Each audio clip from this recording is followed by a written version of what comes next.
Olá, boa noite. Estamos aqui realizando mais uma live nessa noite de quarta-feira, uma noite que vai anteceder dois feriados aí de acordo com o decreto municipal. Amanhã nós temos o feriado de Corpus Christi e na sexta-feira foi antecipado então o feriado de Nossa Senhora da Badia.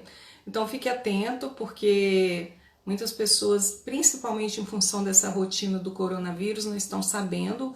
Então amanhã é feriado, sexta-feira é feriado. Tem o Instagram da prefeitura que tem o que abre, o que fecha, com utilidade pública. É interessante que vocês acessem.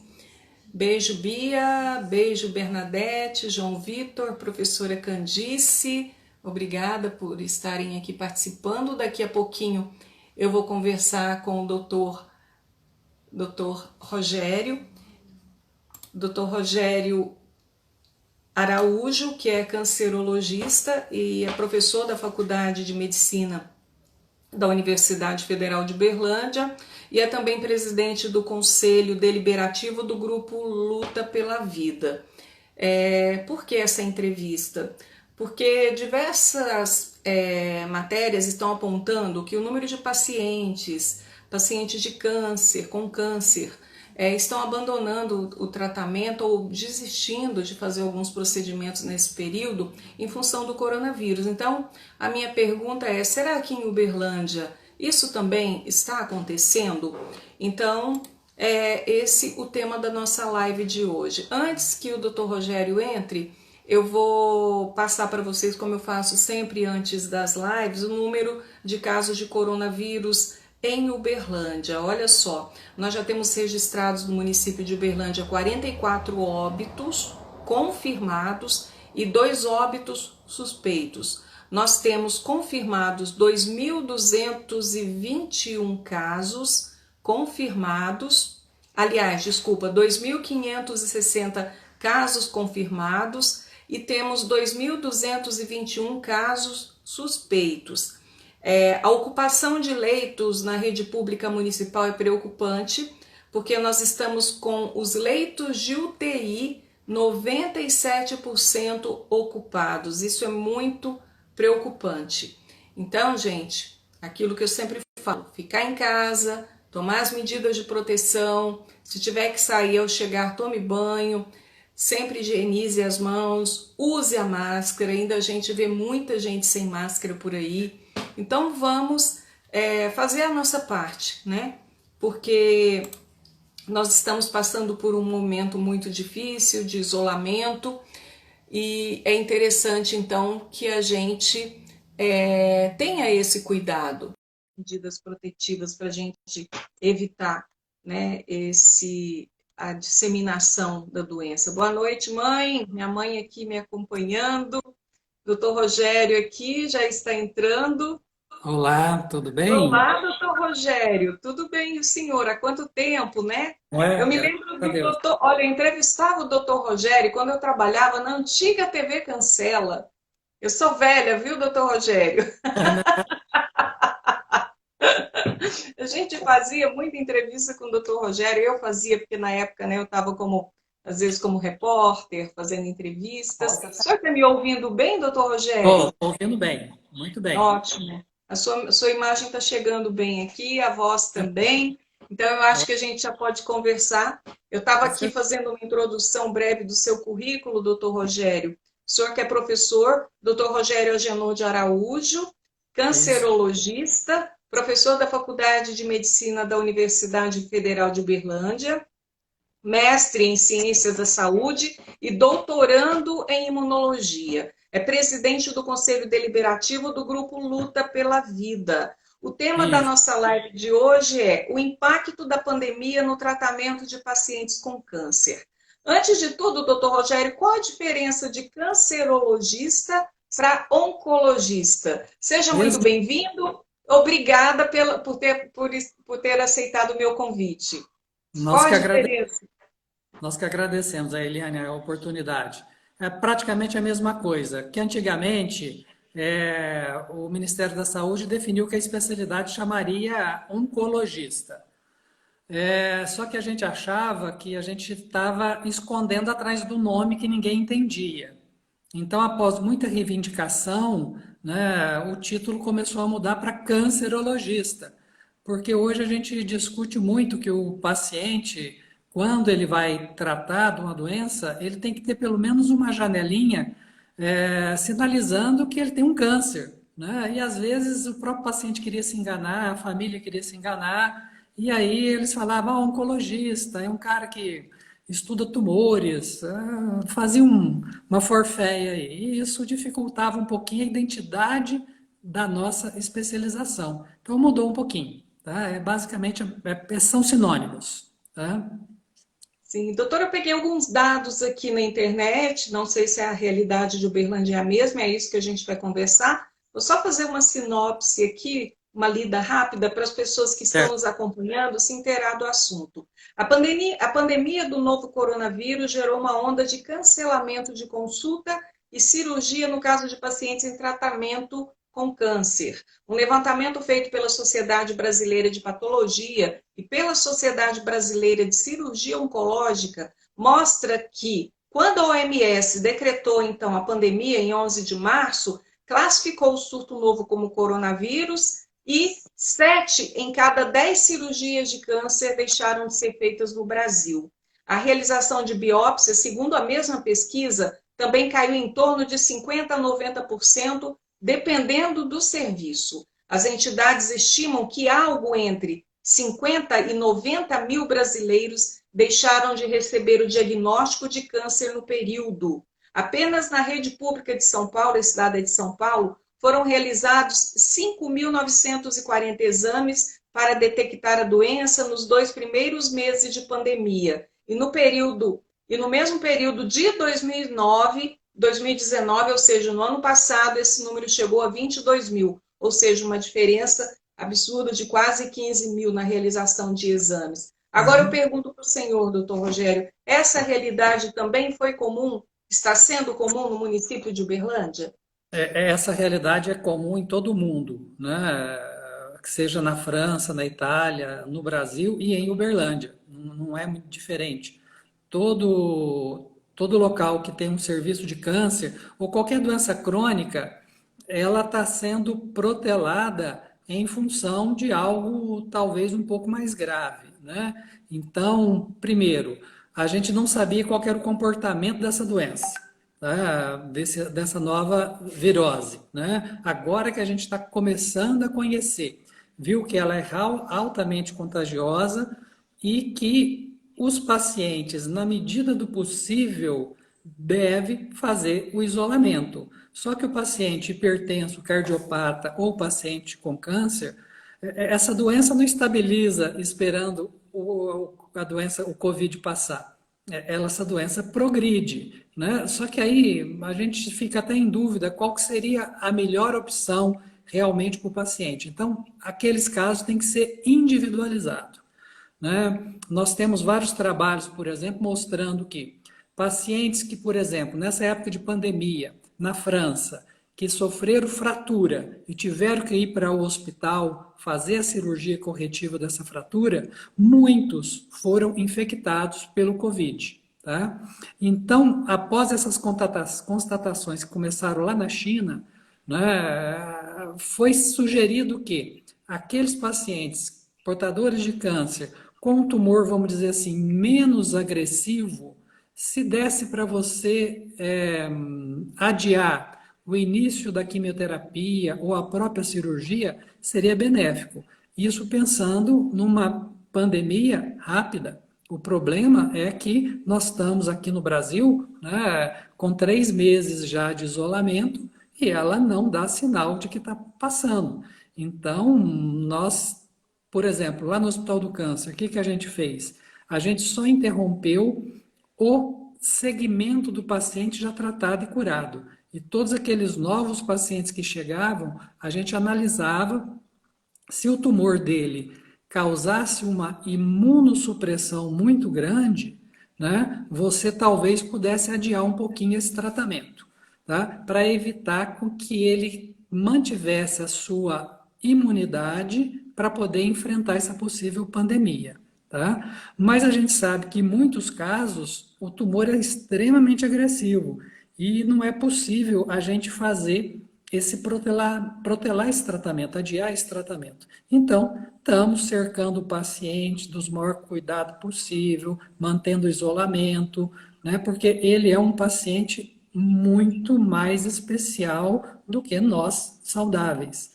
Porque se ele pega uma virose dessa, a chance dele morrer, né? Qual que é a chance da gente de falecer por causa de um Covid? É de país para país, mas a letalidade no Brasil é em torno de 5%, né? Que é o que se preconiza aí, 5,5%, 6%. No Irã, na França, foi 14%, 17%. No Brasil, 5%.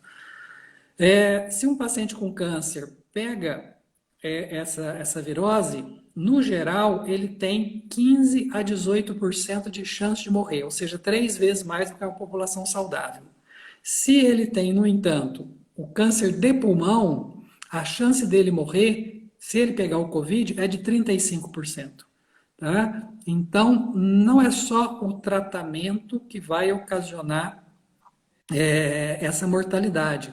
A própria doença, o próprio câncer em si, já também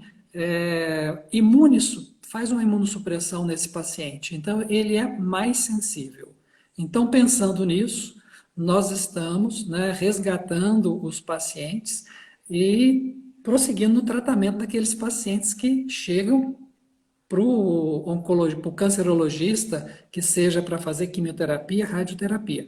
O grande problema é que, por exemplo, mulheres que têm um nódulo na mama, elas estão com medo de ir fazer a mamografia e se contaminar. Então, esse que é o alerta. Vamos tentar paramentar adequadamente, né, usando máscara, sempre que for a alguma clínica, sair de lá e lavar muito bem as mãos, porque o contato realmente parece que é manual, coçar o nariz, basicamente é isso, né? E se você tiver com a máscara lá dentro da clínica, a chance reduz muito de ter um perdigoto lá com o vírus e te contaminando. Então, é importante a essas mulheres, ou quem tem qualquer outro sintoma, qualquer caroço, de procurar o seu médico de confiança e tentar fazer esse procedimento. Tá? Isso é fundamental. Doutor, o senhor falou que vocês perceberam esse afastamento aqui e que vocês fizeram, o senhor até usou o termo o Resgate. resgate, Isso. resgatamento, não sei. Como foi feito esse resgate? Vocês entraram em contato, explicaram? De que forma foi feito isso? Porque no início, como a gente não sabia qual que seria a evolução dessa pandemia, né, o hospital quase que praticamente fechou e adiamos basicamente todas as quimioterapias. Mas à medida que foi vendo que a gente tinha que enfrentar duas coisas, a epidemia e o câncer, esses pacientes foram chamados novamente, foram reagendados para prosseguir, para fazer uma avaliação médica, ver se as defesas deles estavam boas e prosseguir, iniciar ou prosseguir o tratamento. Então, isso que foi a conduta, né, tanto na clínica privada quanto no Hospital do Câncer, deixando de atender nesses dois locais só aqueles pacientes já tratados. Mesmo depois do tratamento, a gente sabe que o paciente fica ainda um certo tempo imunossuprimido pelo tratamento. Então, as visitas de revisão, essas foram suspensas totalmente, agora, atualmente. Então, o paciente que tratou de câncer de mama há 6 meses e está bem, ela não vem para o controle trimestral. O paciente de câncer de intestino, que já foi operado, tratado, também está bem, não vem para o controle, tá? E nem faz exames. A gente vai esperar a pandemia passar para que ele faça o exame. A não ser o quê? Se ele começa a ter sintoma, né? Então, e nisso se enquadra o paciente novo. Então, aquela paciente que está percebendo na hora do banho que tem uma alteração da mama, que percebeu um nódulozinho, uma retração do mamilo, essa paciente ela tem que procurar rápido o seu ginecologista ou seu mastologista para verificar, fazer uma mamografia, se a lesão for suspeita, fazer uma biópsia e confirmar o câncer. Porque, diferente da Europa e dos Estados Unidos, em que lá você tem, por exemplo, pegando só o câncer de mama, né? Você tem lá 90% dos diagnósticos nos estadios iniciais. No Brasil, infelizmente, mais de 50% dos nossos pacientes chegam nos estadios mais avançados, sem pandemia, né? E o que a gente vai perceber, infelizmente, daqui 3 meses, daqui 6 meses, como você colocou, milhares de cirurgias sendo adiada e suspensa, o tumor está crescendo, né? Então, esse tumor, em vez de ser curável, ele pode se tornar, infelizmente, com esses 3 ou 6 meses, um tumor já inoperável, incurável, ou pelo menos com a quimioterapia mais agressiva para tentar murchar esse tumor novamente, para que o paciente tenha a chance de cura. Então, como parece que a gente vai ter que conviver muito tempo com essa possibilidade desse vírus, enquanto não se descobre a vacina, a rotina está tentando, a nossa rotina seria de realmente incentivar as pessoas, né, para fazer esse diagnóstico o mais rápido possível, para que a gente veja se esse tumor, isso só pela biópsia que dá para a gente analisar, se esse tumor é um tumor mais ou menos agressivo. Se após a biópsia esse tumor realmente mostrar características de divisão celular mais lenta, essa paciente ou esse paciente pode protelar um pouquinho mais esse tratamento. Tá? Mas isso depende de um estudo feito pela biópsia. Sem isso, né, a gente não consegue. E quando a gente vai, né, aqui em Uberlândia, não só na rede privada, como na rede pública também, mas principalmente na rede privada, nos grandes hospitais da cidade, a gente sabe que a maioria do centro cirúrgico está ocioso e não se está operando nada, nem coisas benignas e nem coisas malignas. Então, com isso, o que, que acontece? As cirurgias não estão sendo feitas, né? A nossa equipe de vários colegas cirurgiões, né? A gente se reúne toda segunda-feira online, né? E eles estão relatando isso. Né? O próprio paciente não está procurando o médico de ponta que vai fazer essa biópsia. E isso, infelizmente, vai provavelmente reverter num futuro aí com várias neoplasias extremamente avançadas. Nossa, isso é muito sério, né, doutor? Vocês receberam, os hospitais receberam protocolos nesse momento para pacientes com câncer ou esses procedimentos foram adotados depois que o próprio hospital analisou, fez reuniões para que fosse tomada essa conduta? O que a gente viu é que nós temos várias sociedades médicas internacionais, né? São duas as mais importantes no mundo. É a americana, né, que é a American Society of Clinical Oncology, e a europeia, que é a European Society of Medical Oncology. Como eles enfrentaram a crise um pouco antes da gente, né, e eles aprenderam muito, eles já elaboraram algo para orientar não só o paciente deles, mas também nos ajudaram muito, tá? Então, tudo isso que nós estamos te falando, de fazer a biópsia o mais rápido possível, mas protelar um ou outro tratamento, foi desenvolvido inicialmente pela ASCO e pela ESMO. Lógico que a Sociedade Brasileira de Oncologia Clínica, né, que é a entidade nacional, né, ela fez reuniões aí online com vários especialistas e referendou ou fez pequenas mudanças, adaptando essa realidade de outros países para o Brasil. Então, a gente tem respaldo científico internacional para prosseguir nesses procedimentos. Né? Doutor, é claro que, como o senhor já colocou, o paciente deixando de fazer o tratamento, dependendo, né, de qual tipo de patologia que ele tenha, nós vamos ter um agravamento na situação dele e, como o senhor colocou também, daqui a um tempo, um agravamento da incidência da doença com casos assim que talvez não tenham mais como vocês fazerem nada, né? Então, é de fato preocupante e é de fato importante chamar a atenção desse paciente, não é? Com certeza, né? Eu acho que isso tem que ser um alerta, né? O paciente com câncer, infelizmente, ele tem duas batalhas imensas, né? Ele tem que enfrentar o câncer, ele tem que enfrentar o Covid, tá? O risco dele também de se contaminar é maior.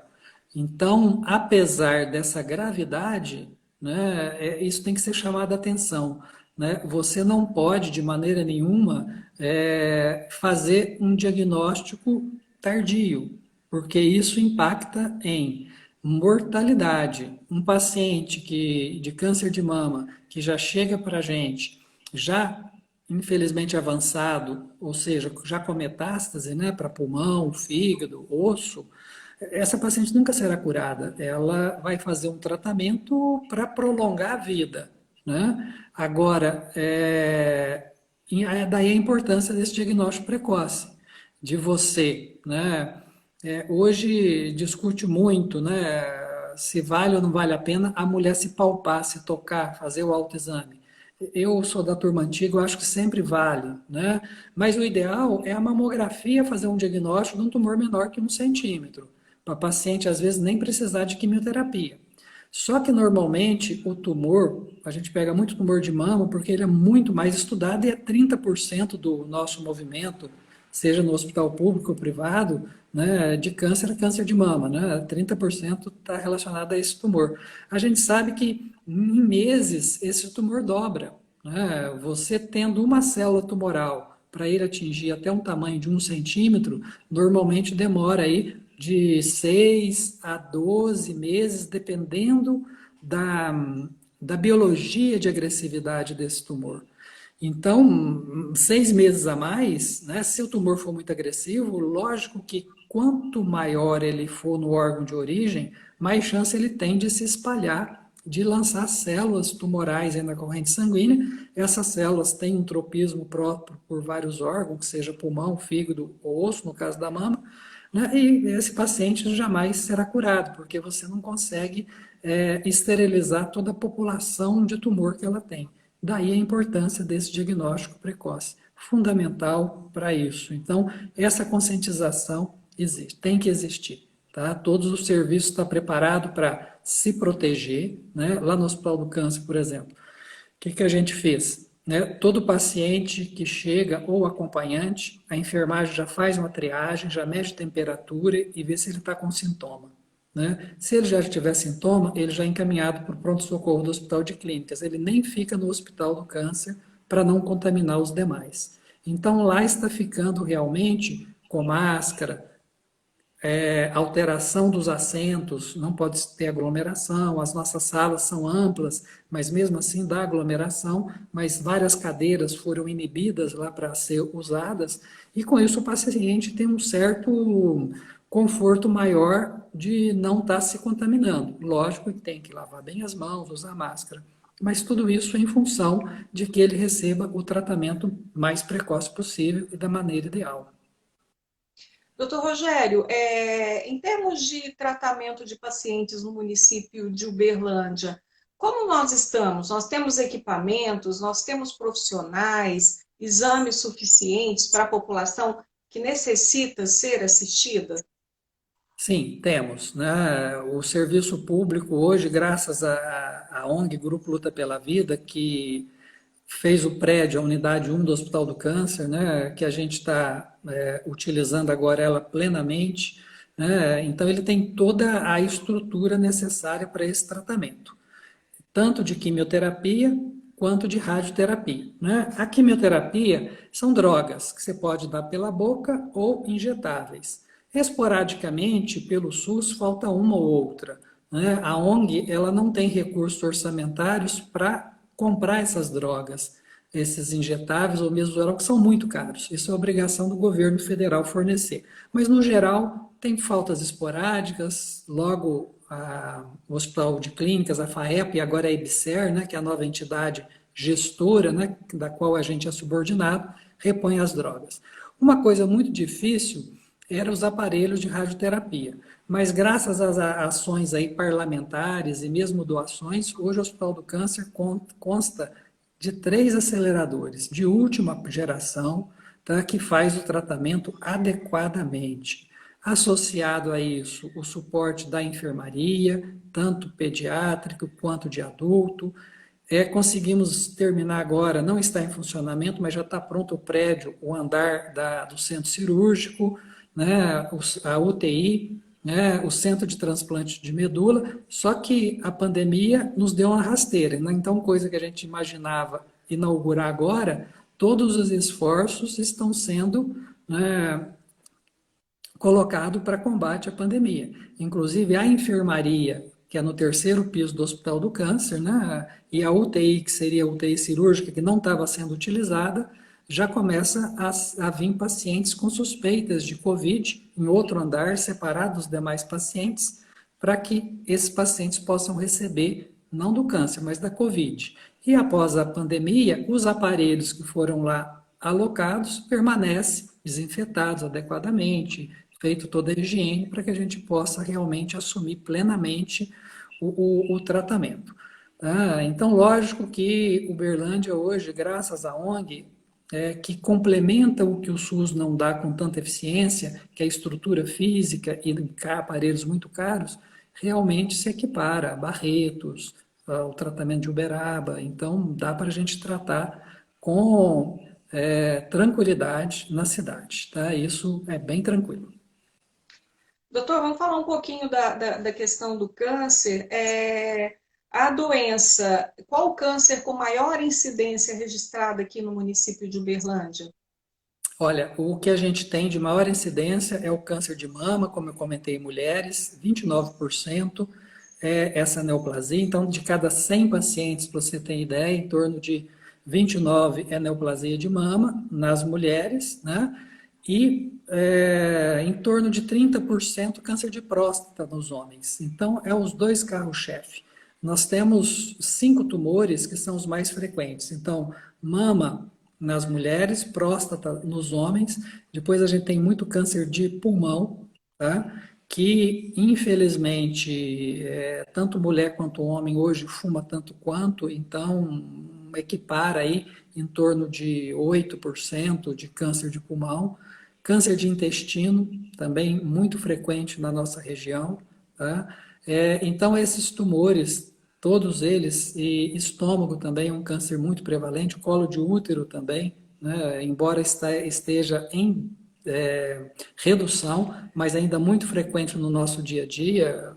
Né? Então, esses 5 tumores é o grande carro-chefe do nosso dia a dia. Igual, basicamente, o resto do Brasil. Né? Os tumores infantis, graças a Deus, muito raros, só 2%. Né?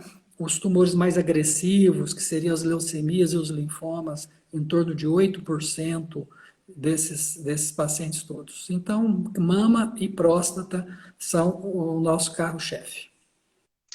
Doutor Rogério, com relação ao tratamento, nós temos muitos avanços, porque antes o câncer era uma doença que as pessoas até se negavam a falar o nome, né? Em função do índice de mortalidade, né? Mas hoje a gente percebe que existem tratamentos, avanços no tratamento. Como está aí, essa questão? Bom, o tratamento do câncer ele tem avançado muito, né? Nada é comparável ao poder curativo do diagnóstico precoce, tá? Então, você pode ter atitudes de vida que pode não ter o câncer, então hábitos de vida saudável, provavelmente seu risco diminui. Se você não consegue diminuir o risco de ter, que faça o diagnóstico precoce, se cuidando, né? Fazendo mamografia, fazendo o exame de próstata, que são os dois mais frequentes. Tendo isso em mente, se teve a fatalidade de ter um tumor, o tumor basicamente é tratado pela cirurgia, né? E nós temos o Hospital de Clínicas ou vários hospitais da cidade que dão conta de fazer esse tratamento. Só que o tumor, às vezes, ele não respeita muito o bisturi, né? E esse tumor, ele lança células na corrente sanguínea. Então, a gente precisa fazer o que a gente chama de tratamento sistêmico, que é a quimioterapia. Tá? A quimioterapia tradicional, desde quando eu era residente, ela funciona muito bem, só que é um tratamento extremamente agressivo, né? Que derruba cabelo, dá vômito, aquela coisa toda. O que mudou do anos 2000 para cá? a que a gente chama de terapia-alvo. São as drogas inteligentes que elas necessariamente não matam a célula por explodi-la, como se fosse uma bomba jogada lá dentro dela. Ela, vamos dizer, ela entope a boquinha da célula cancerosa, onde entra a energia dela, onde entra a glicose, onde entra os nutrientes para ela. Então, em vez de matar não só a célula cancerosa e matar várias outras células do nosso corpo, a terapia-alvo, ela é um alvo contra algum sinalizador que a célula cancerosa possui com mais intensidade. Então, ela vai atuar mais fechando a boquinha da célula cancerosa do que uma célula normal do meu fígado, por exemplo. Então, isso que a gente chama de terapia-alvo. E muito desses fármacos, dessas novas terapias, já foram absorvidas pelo SUS, né? Então, a gente tem uma droga clássica, chamada Mabitera, né? Que é o chamado rituximab, usado para tratar linfoma. Quando eu tenho um linfoma, eu tenho que fazer quimioterapia concomitante com o rituximab. Só para vocês lembrarem, quem teve o linfoma famoso é a ex-presidente Dilma, né? Então, logo depois que ela teve o diagnóstico e que ela se curou do linfoma, usando quimioterapia e o rituximab, rapidamente ele foi incorporado à rede pública, porque como que a presidente recebe um tratamento diferente do resto da população?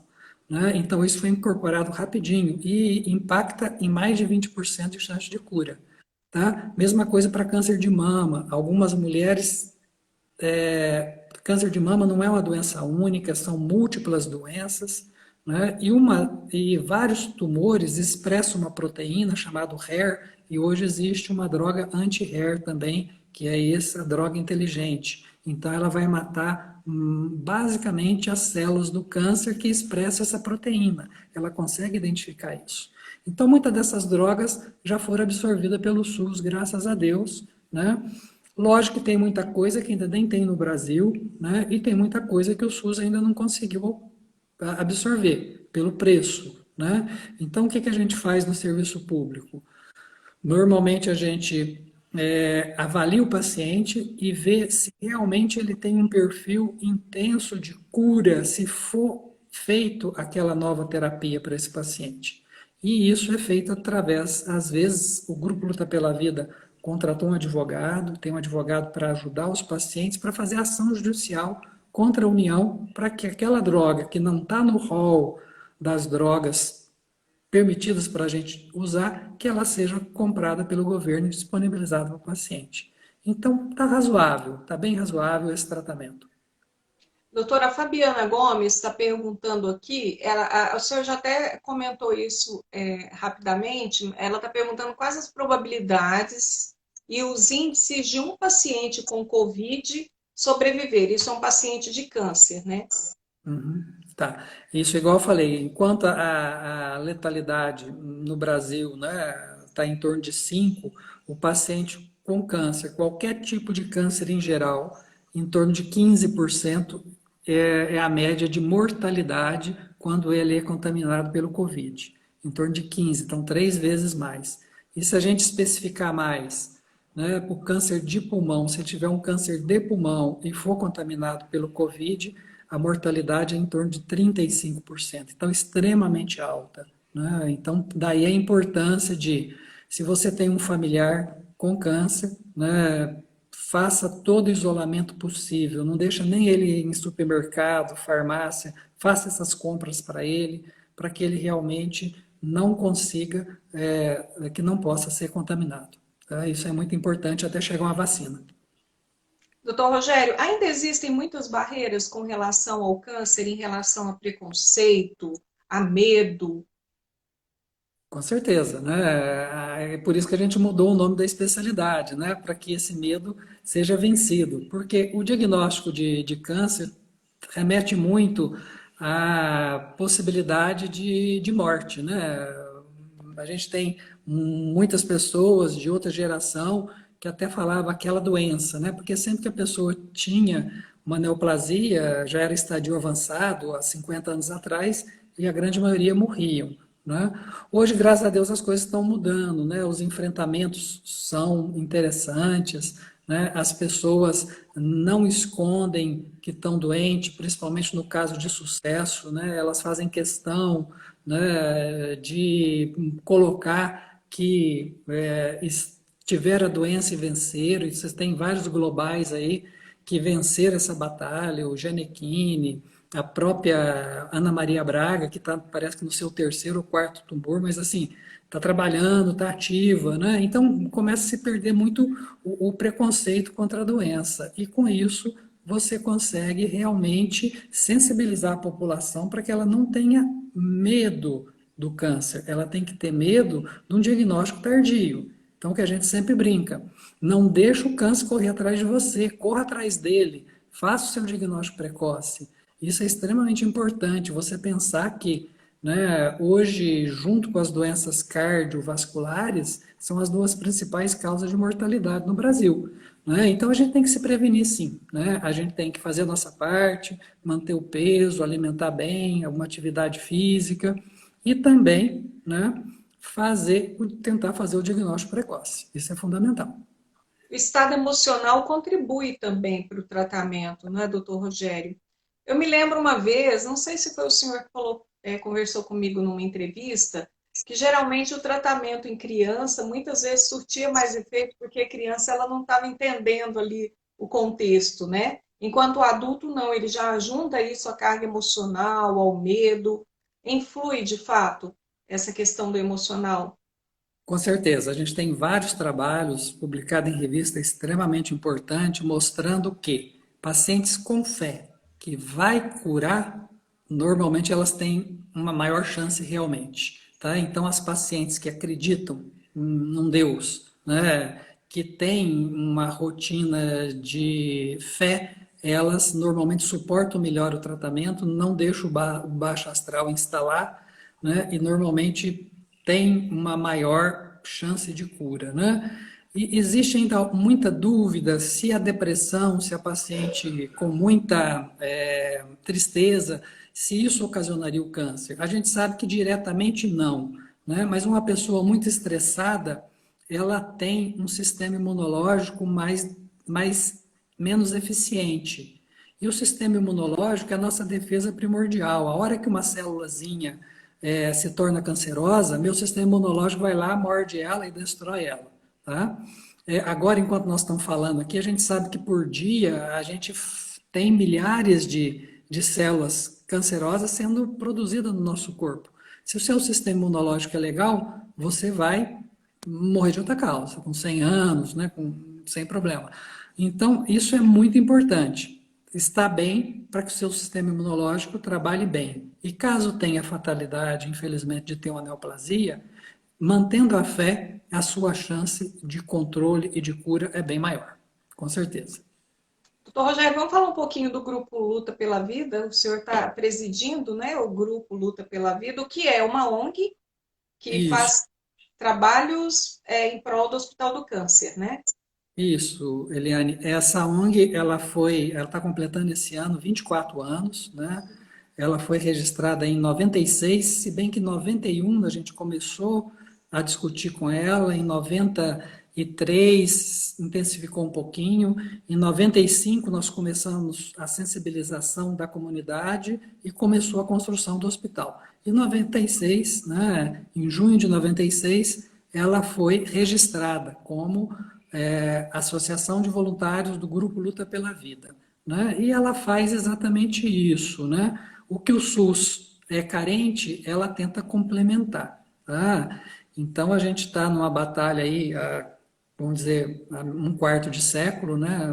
Para que a gente consiga isso, propiciar meios para que o paciente consiga vencer esse período de vida que é extremamente delicado.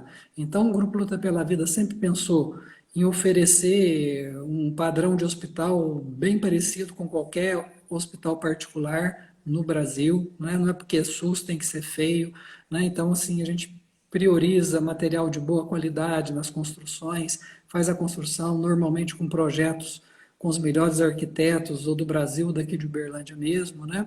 Então, a unidade 1, ela está prontinha, né? Nós já construímos a unidade 2, né? O que é a unidade 2? É a unidade de cuidados paliativos, porque vimos que muitos dos nossos leitos estavam sendo ocupados por pacientes paliativos que não tinham mais chance de cura, né? Eles estavam lá simplesmente minimizando os sintomas. E com isso, o que aconteceu? Né? Ocupava a vaga de quem tinha chance de cura. Então, essa unidade 2 está pronta. Acredito que assim que a pandemia passar, a gente consiga inaugurar ela também. E temos o sonho de inaugurar, não sei quando, a unidade 3, né? Que aí realmente você fecha as três pernas do tratamento do câncer. Né? Prevenção, um prédio específico para prevenção e pesquisa. Isso é fundamental. Então, qualquer serviço de câncer no mundo, ele tem que ter a perninha do tratamento, a perninha da prevenção e a perninha da pesquisa. Nós já temos dentro do Hospital do Câncer um grupo chamado NUPEC, que é o Núcleo de Prevenção e Pesquisa contra o Câncer, exatamente, ele já está sendo formado com vários especialistas para que se faça palestra, campanha, né? E o grupo também, na medida do possível, incentiva pesquisas para diagnosticar mais precocemente, para arrumar marcadores para a gente tratar adequadamente esse câncer. Atualmente, eu estou na presidência do Conselho Deliberativo, né? Então, quem está mais velho passa para o Conselho Deliberativo, mas tem toda uma diretoria executiva, né? Todos de voluntários, né? Quando nós fundamos o grupo, a gente tinha prerrogativa de fazer uma OCIP ou uma ONG. Qual que é a diferença de uma e de outra? A ONG você tem que ser voluntário, a OCIP os diretores podiam receber. Né? E a gente optou pela ONG exatamente para isso. Eu já recebo meu salário como funcionário público, né? E o resto a gente tem que fazer realmente de doação. Então, todos que estão lá são voluntários, né? Trabalham lá por amor realmente. Então, é uma grande equipe, é uma grande família. Né? Doutor, de que forma que as pessoas podem contribuir com o grupo Luta pela Vida? Nós estamos agora no momento, né, de imposto de renda. A gente sabe que tem como as pessoas com imposto devido, né, destinar um pouco para o Hospital do Câncer. De que forma que isso pode ser feito? Beleza, Eliane, isso é extremamente importante, porque com a pandemia nós tivemos um corte nas doações aí, algo em torno de 60%. Né? O que está mantendo basicamente é a doação da pessoa física, tá? Que são aqueles mensageiros que vão na casa das pessoas receber em média aí R$ 12, R$ 10, R$ 12. Nós tínhamos em torno de 1.000 empresas que colaboravam com a nossa luta. Né? Essas empresas fecharam, a grande maioria, que é a padaria, ou tiveram grande dificuldade, a loja de calçado, salão de beleza, um pouquinho mais de 1.000 empresas que colaboravam com pelo menos R$ 50. Todas as empresas praticamente pararam de doar. E com isso a nossa arrecadação caiu demais. E agora existe a oportunidade da gente fazer a declaração de imposto de renda. Tá? E nós conseguimos aprovar o nosso projeto junto no Conselho Tutelar do Idoso.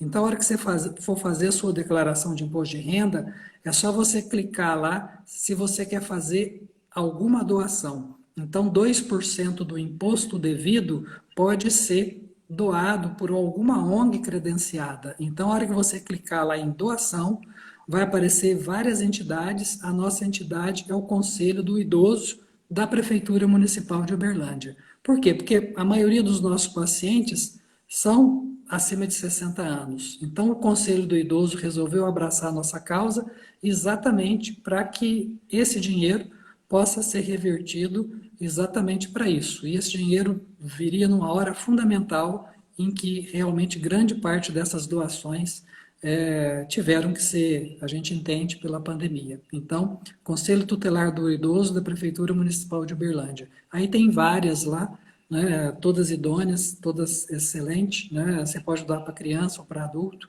Então, se fizer a opção, né, pela ONG, né, através do Conselho do Idoso, esse dinheiro será muito bem vindo, né, e bem aplicado. Doutor Rogério, para quem quiser mais informações, muitas vezes a pessoa não sabe como colaborar. Existe algum telefone de contato para que, como o senhor colocou, né, as pessoas, aqueles rapazes de moto, aquelas pessoas de moto que vêm em casa pegar, como que faz para a pessoa colaborar e para que possa fazer essa doação? Tem várias maneiras, né? Para quem tiver acesso à internet, é só você colocar Hospital do Câncer, esse nome é nome registrado do Grupo Luta pela Vida, né? Nós conseguimos essa patente, né? Não é Hospital Câncer. Hospital Câncer é um hospital de São Paulo, né? Hospital do Câncer é o nosso hospital. Aí você vai poder fazer as várias maneiras de que você quiser doar. Pode ser por boleto bancário, débito em cartão ou receber o mensageiro em casa. Se você não tiver acesso à internet e tiver telefone, é só ligar o 0800 34 20 62. 0800 34 20 62. Esse número é um número que vai ter vários operadoras de telemarketing, muitas delas fazendo trabalho domiciliar, home office, né?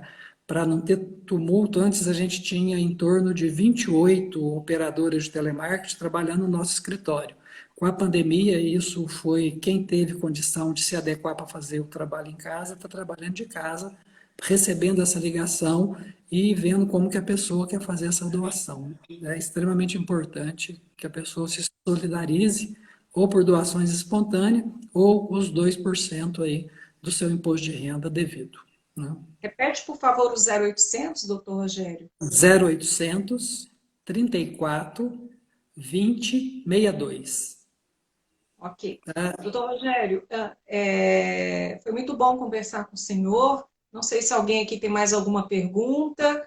Lhe agradeço imensamente por disponibilizar um pouco do seu tempo, que é extremamente tumultuado, para conversar com a gente por meio dessa live. E me coloco aqui à disposição para atendê-lo no que for possível na divulgação de algo do Grupo Luta pela Vida, do Hospital do Câncer, né, que nós sabemos que são instituições extremamente sérias e que têm ajudado tanto, né, com a nossa população regional. Com certeza, Eliane. Se o Hospital do Câncer é esse sucesso que é hoje, é graças também à imprensa, né? Desde que a gente começou a campanha, né, todas as portas se abriram, né? Você que também é mais ou menos aí, talvez um pouquinho mais nova do que eu, quando foi lançada a Pedra Fundamental, né, nós fizemos um coral de crianças com câncer cantando aquela música do Taiguara, Eu Preciso de Você.